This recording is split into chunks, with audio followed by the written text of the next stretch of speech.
It has been said that mental health is the foundation upon which character is built. It shapes how we navigate challenges, grow through adversity, and define our resilience. Let's talk about mental health and character development on today's episode of the Playing with a Purpose podcast.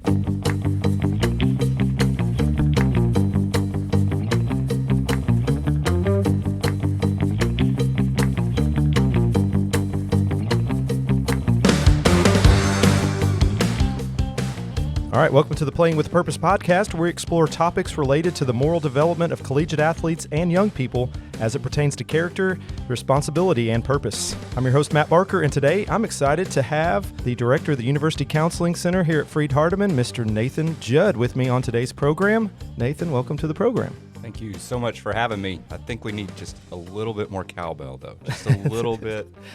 It's not quite enough.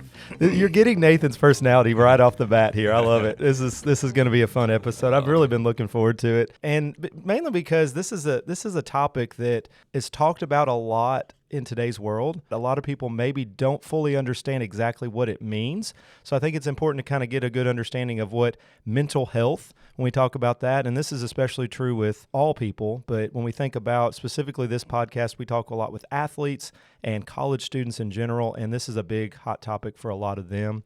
A lot of things that they struggle with. And so I thought this was a good topic. And I couldn't think of anybody better than Mr. Nathan Judd to come on. He is the director of the University Counseling Center. A lot of experience with college students specifically in the practice that he has here at Freed-Hardeman. So thank you for being with me. Thank you. Thank you so much. Yeah, it's been a long road to get here. And I've been at Freed for about 3 years now in this role. Finishing up my third year, and it's been quite the journey. For that, private practice for a couple years, working in a residential treatment center with adolescents struggling with drug addictions, and so I've been in the field. It feels like a long time, man. Yeah, and that was at Youth Town is where you used to work for. How many years were you there? It gets a little blurry near the end. I was building the private practice, and so it's like not really an employee, but still doing work for them. But I started in July of 2009 and started building my private practice in August of 2020, which there was a few things going on in 2020. Right. Yeah, there's COVID and all that good stuff. Mm-hmm. So speaking of some of the common challenges, we speak on this podcast a lot about college students, athletes. We talk about a lot of different demographics there. But what are some of the common mental health challenges that you see among college students specifically today? Sure. We keep up with data in the University Counseling Center. And hands down, the most prominent issue we see in our offices is anxiety. And we get a lot of depression as well. But typically, anxiety, we do about twice as many sessions dealing with anxiety than depression, which is number 2. And we see a lot of other things that the students struggle with, just themes and challenges.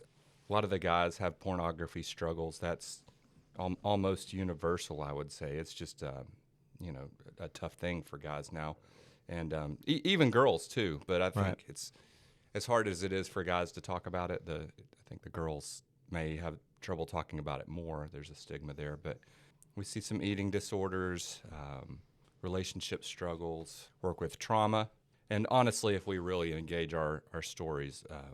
We all have experienced some sort of trauma in one way or the other. But to summarize all that up, anxiety, so much anxiety running across the campus. Yeah, I looked up, because we hear mental health and everybody probably has a different outlook on what that means to them. I looked up kind of what is the definition of mental health, and it said person's emotional, psychological, and social well-being, and it affects how you handle stress. Okay, so you mentioned trauma. There's all kinds of stress that everybody has in their life, and it's our response to that sometimes that can impact our mental health. One of the things I looked up on here that was very interesting to me, specifically dealing with college students, was irregular sleep patterns. Oh my and goodness. I'm like, okay, so that if that can impact your mental health, then every college student is going to struggle, because we never had, when I was in college, I never had good sleep patterns. So what's your thought on that? Is that true, or is that something that maybe you've seen as well? It was true for me. Yeah. I'm going back. I just remember my roommate and I, we had a really loud surround sound, and we downloaded sound bites, and we would put the speakers in the hallways at about 3 a.m. every night. You may remember this. I think I maybe remember Yeah, Matt this. was in the same dorm as me, but you were on a different floor. I was on second. You were on first, I believe. Yeah, so but if you heard a train coming through or hilarious. an air raid or something, like, that was us making sure everybody knew, like, stay on your guard. Yeah. But that was totally normal, and I think that the college students experienced that too. There's an acronym to kind of simplify things sometimes. It's HALT. Don't let yourself get too hungry, angry, lonely, or tired. Oh my goodness, these poor students. They start out the semester so pumped up and like, this is gonna be the semester. Best semester yet. Yeah. And then by the time, this time of the semester, they're like walking around like zombies. Yep. And that's every semester that happens. And I start seeing it like right before midterms, Right. in my office. That's when the email list picks up and Yep. it's like, can I get in really soon? And always right before midterms, and then steady to the end of the Right. semester. Yeah, it kind of segues into my next question I had for you. How do academic pressures, this time of year, finals coming up, how have you seen academic pressures contribute maybe to mental health, and maybe what are some strategies that students can use to manage this more effectively? Yeah, take care of yourselves, please. Yeah. We plan to do all these things in the beginning of the semester, and we have time, and then work catches up to us, and we let the things go that helps us to enjoy life. But what I encourage a lot of the students to do when they get into it and assignments are just coming from left to right is plan out your whole semester academically. I remember one semester in grad school, I took way too many hours, and I bought a physical planner, and you could open up each page to a different week. Yeah. And I sat down with every one of my syllabi, wrote down every single assignment that was due, and then I worked backwards from there, like what realistically do I need to get done each day so that I'm not having a ton of work pile up on me. And I just encourage people who are in college, stay organized. Then I'm on pace, I'm behind, I'm ahead, I can slow down. You don't have 20 assignments coming out of nowhere when you're already stressed. It's so disorienting if you're not organized. And so one thing I offer them is just get organized, know where you are in the semester, and then plan out the things you're going to do to take care of yourself. Go lay in a hammock. Go on dates. Go watch your favorite TV show. Get plenty of sleep. Don't stay up till 3 a.m. doing air raids. Yeah. Just take care of yourself. Don't do what Nathan did in college. That's right. Do as I say, not as I did. Yeah, and a little encouragement. It'll work out. If you do all those things, it will work out. Sitting here at 41, and a lot of times the students come in and they're just like world falling apart. Right. And I'm like, man, it's going to be okay. It's going to be all right. It's going to be okay. So thinking specifically about, I talk a lot about college athletes. That adds a whole nother layer when we start thinking about college athletes, because you have those academic pressures. Yeah. Then you also have the pressure, we need to win games. They're gone a lot more than a lot of students are because they're traveling so much. Is there other strategies maybe for students like that maybe don't have as much of the social aspect, especially during certain times of the year when they're super busy, that they can do on their own with themselves that maybe would help them? Yeah, I think the answer would still be the same, but even more so prioritizing some things that you need to do to take care of yourself. Life doesn't need to be all about working hard all the time. And just a reminder that your value doesn't come from the sport you play or the status you have or your grades. Asking yourself, like, what is my true identity? Again, at 41, I think maybe I see that a little more clearly now, but I mean what I'm saying there, like, remember what's really important, and make sure you're setting time to take care of yourself and viewing yourself in a good way. But I'll say what I see with the athletes a lot of times is there's like a grit there, and that's not a bad thing. I think sometimes that's necessary, but I think back on my life, I did these long distance races and everything, and I just thought I was able to handle more and just never stop, and that's just who I was. And at some point a few years ago, I was like, I need to rest too. Like, I don't need to grind all the time. But I think athletes get used to being in that competitive environment. Yeah, and they don't pay attention to what's going on internally, and they think they're fine because they're managing, and everything looks like they're managing, but eventually that catches up to you. Yeah, You know? absolutely. You mentioned the word identity, and we all have a different view of what our identity is. And I think a lot of that has to do with social media. Oh, We for sure. compare ourselves to people that we are around, people that even just in the media in general, and we place our value a lot of times in how we compare to that. So the next thing I wanted to kind of touch on a little bit was, how has social media become a big part of college students' lives, and how does that impact their mental health, maybe both positively and negatively? Yeah. I hadn't thought about the positive. Yeah, there certainly are some positives. I think when we have this discussion, it's usually focusing on the negative. But yeah, there's definitely a bunch of positive from it, just staying connected and those sorts of things. But yeah, when we put our value, our identity in our social media presence, that's definitely, I think at this point we all know nobody puts their worst self out on social media. There are a few people I can think of who have done that, and I actually love that. I think that's awesome. But most people put out the smiling pictures and the accomplishments they have, and they're not telling you what's going on in their family or with their friends or a girlfriend or boyfriend or whatever it may be. But yeah, I even think I've been guilty of letting too much social media in my life. On the campus, if you're familiar with college, you know about Yik Yak. Yeah, it's all over the place. Oh, it's the worst thing. I'm Yik Yak free all year this year. But when I came on in the role, I was coming in after a really tough mental health year at Freed Hardeman, and we had pretty much a whole changing of the guard in our office, and just I felt like I wanted to make sure that we had a good perception among the students, and so I was just watching Yik Yak, and if anything comes up with the UCC, and thankfully it's been mostly positive on there, which is crazy that there's any positive on Yik Yak. Right.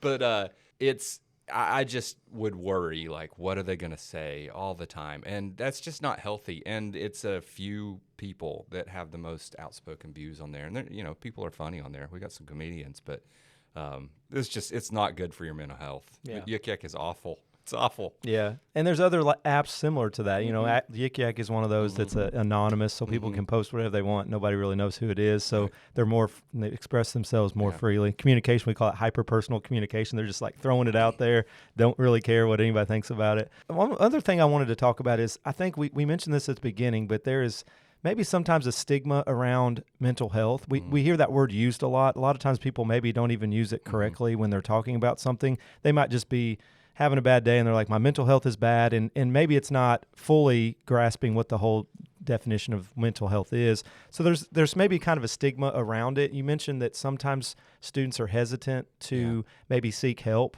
because maybe they think they can handle it, or maybe they're just maybe a little bit of pride, like, I'm good. I'm not a weak person. I don't need people to help me with that. So there's sometimes maybe the stigma, maybe it's like I'm not as strong of a person if I have to seek help. So there might be that stigma there. How can maybe we reduce that? Because it's perfectly normal. As you mentioned, everybody struggles with something. We've all had some sort of trauma, and sometimes you need to deal with that in order to live a healthy life. So what are some ways maybe we can reduce that stigma?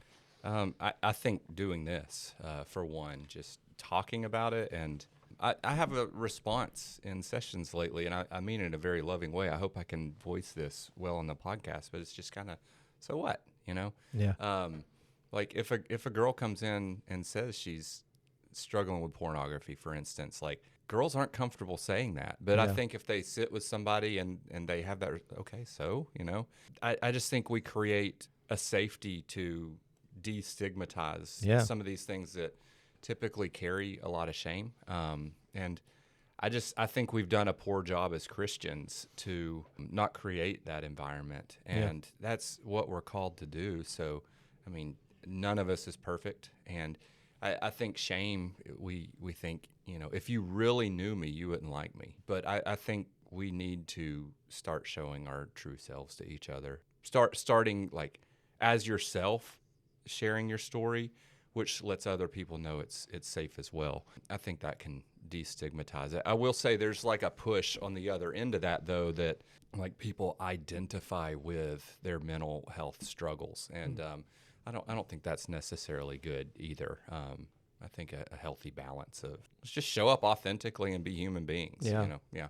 Absolutely. Coming into college, we've all, when we graduate from high school, 18 years old, we get into college. Do you tend to see a little bit more of these issues come up when students are on their own for the first time, maybe here at Freed-Hardeman, maybe at another college? Is this an issue that, maybe they don't have as much support from home as they did when they were in high school and they're on their own, and they tend to have a little bit more of these struggles now? Or is it something maybe that they've always had, they just didn't maybe realize it until they were in college? And how has the college experience maybe shaped that a little bit? Yeah, I think maybe there's not a one-size-fits-all answer to that. I mean, stepping out into college is a huge adjustment, but I think I would encourage parents to let their kids struggle some when they're growing up. Yeah. Don't protect them from discomfort. Discomfort is where we actually grow, and the Bible speaks to that. Rejoice when you encounter suffering, because suffering produces endurance, character, and character the confident hope of salvation. And so when we try to avoid discomfort, we're actually robbing ourselves of an opportunity to grow. And so I think, in relation to your question, when they come to college and they haven't been allowed to suffer, and now they have all this freedom, and they're interacting with other adults whose brains are almost developed but not fully developed, and they just have situations come up, and they're exposed to things that they haven't been before, and they're not walking in and seeing their parents in the living room when they get home. There's just that's a lot of freedom, and I think it's probably not best to go from 0 to 100 there. As parents, let your children slowly grow into that, instead of it being sort of a shell shock, and then they get the freedom. They're like, this is what I've been waiting for my whole life. Yeah. So you mentioned this a little bit, but character is one word that came to my mind when you said that's mental health, and addressing these issues can help you grow and be more resilient. So in your opinion, how does a student's mental health impact their ability to grow and develop character? So by going through these struggles, hopefully you are learning from it, and you develop that character to how to respond differently, maybe in different situations. How have you seen maybe what you do in the University Counseling Center addressing some of these mental health issues? How does that help students grow? Yeah, I think a lot of times people want to come to counseling and maybe they know they need to address some things. I'm thinking trauma, for instance, or any anxiety disorder. For example, when I was a kid, I got stuck in an elevator. Ruby Falls. I've heard this story. You spoke to my class about it. It's freaked me out ever since. I don't like elevators either. Connor Byers, if you're out there, this was your fault. I have no idea where you are. We'll make sure he listens to this episode if he hadn't listened to any others. Yeah, Boyd Buchanan School, 2nd grade. No, he remembers it vividly. Oh, man, it was awful. In my mind, it was like that old rickety fence thing that kind of opens and closes.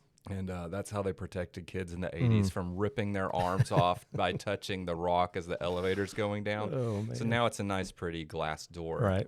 But they're like, if you touch the door, then the elevator would stop, and that was safe. But anyway, Connor Byers touched that door, and the elevator came to a stop, and I lost it. Every fear I had about that elevator was confirmed, and I'm stuck in the elevator. And so anyway, I developed a huge phobia of elevators, and what I now know was all enclosed spaces. But the way I overcame that was I saw a counselor who eventually had me riding elevators all around Chattanooga. And it wasn't pretty, man. It wasn't pretty. My parents were pulling me into elevators in the mall as I'm kicking and screaming. Like, you can just imagine how that looked. And I'm not exaggerating. I wish I was. But I'm not scared of elevators anymore, though. And my point is, when we avoid the things that make us uncomfortable, the discomfort grows and it gives it power. And so we need to lean into addressing the things that make us uncomfortable. And that's a general statement. That is also true with trauma, but I would say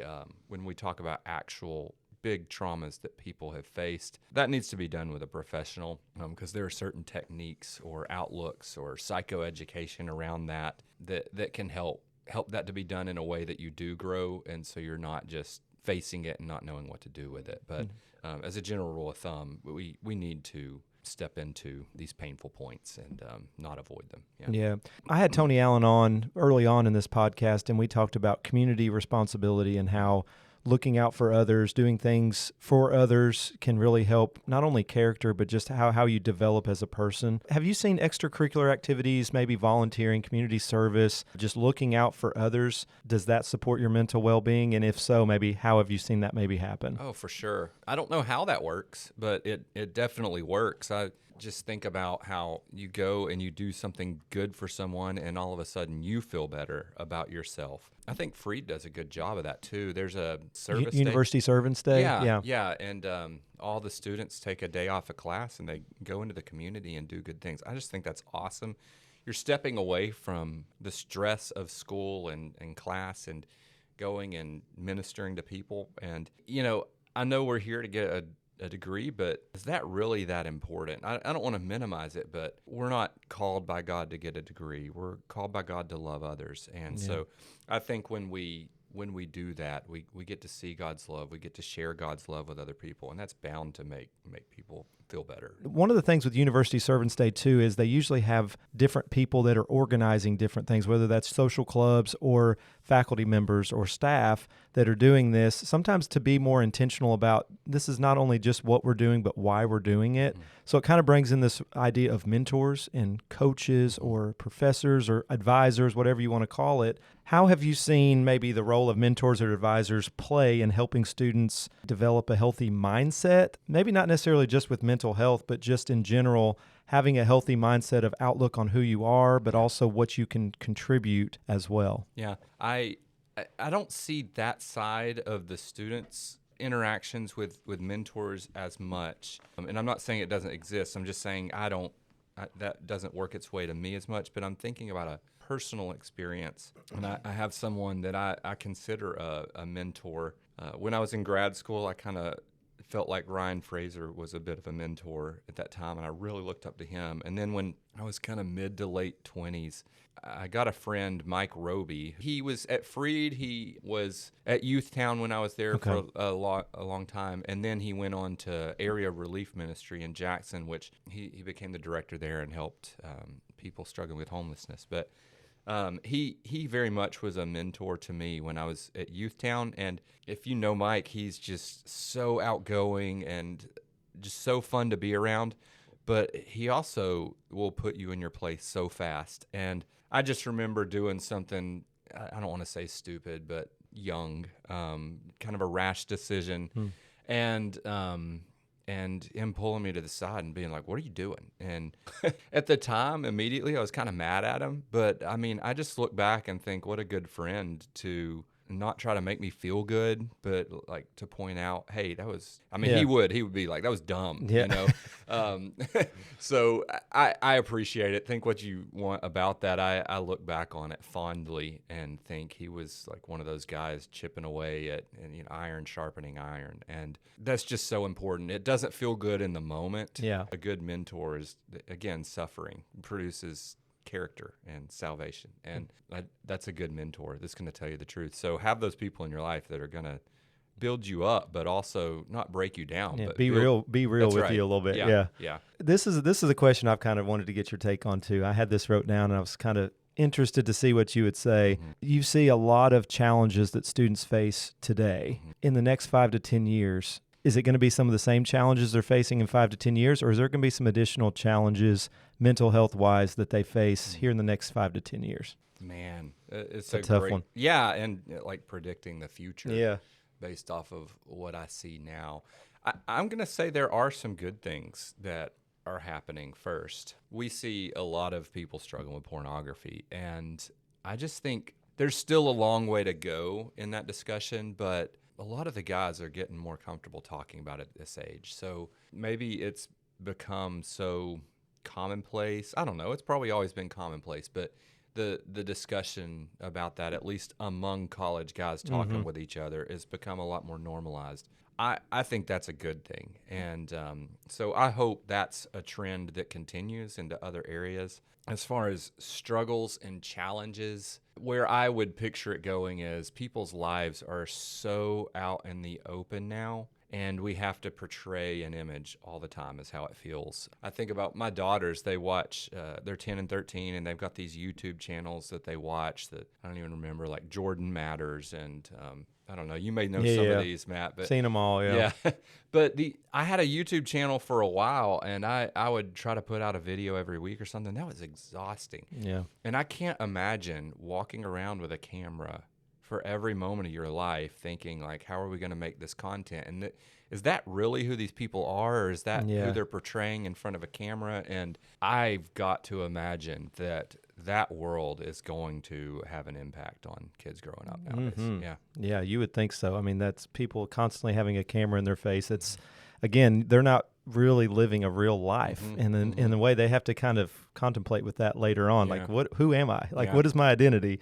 Yeah. So that's definitely probably going to be a challenge in the next 5 to 10 years, if not in the next couple years. Yeah. It's going on right now. So I would even say I would love, maybe this is out there, but I would love it if a family put those cameras out, and instead of having these funny games and challenges, like those rock bottom moments for the family, that the camera stayed out and like, here's what real life is. Maybe that would be healthy. Maybe that would be better. But it's just always this fun challenge, and it's not real life. Yeah. So we talked about the challenges sometimes of going from high school to college, and how there can be some challenges there with being the first time on your own. A whole nother challenge comes into play when students graduate. Yeah. They're in an environment here at Freed-Hardeman. A lot of people call this the bubble.